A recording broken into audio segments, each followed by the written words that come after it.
na kutoa kidogo nje ya mada. Umeona Manzese ile? Manzese ule ni mji wa majini. Manzese. Pale kuna magorofa ya majini pale. Malosheni na malosheni pale. Majini wa pale ni weupe.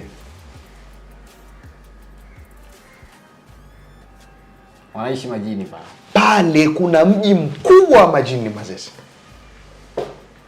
Wenye macho wananielewa. Pale Manzese.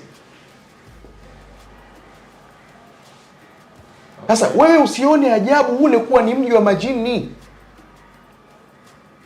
Wewe unajua majini wapo duniani? Wanaishi wapi? Sasa kama pale ni mji wa majini, na maana binadamu wa kawaida na majini wanaishi pamoja. Wanaweza kuishi pamoja. Umeona choo hiki? Sawa? Au kile. Yaani vyoo duniani kote. Vyoo vina majini hawa? Khubuthi na khabaith.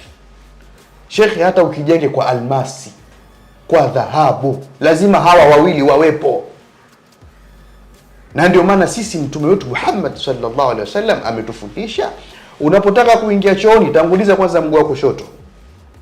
Kisha sema haya, Allahumma inni a'udhu bika min al-khubuthi wal khaba'ith.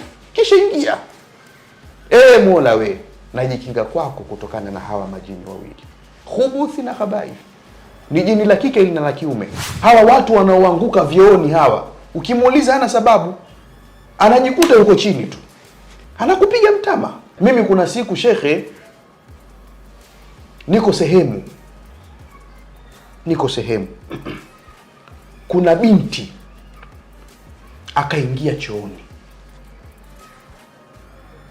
mimi niko pale, yule binti anataka kutoka, anavutwa. Unaona hivi? Naona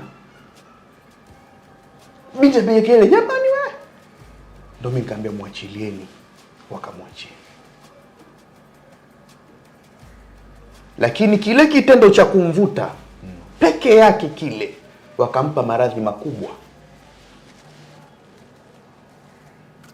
Kile kitendo cha kumvuta peke yake wakampa maradhi makubwa.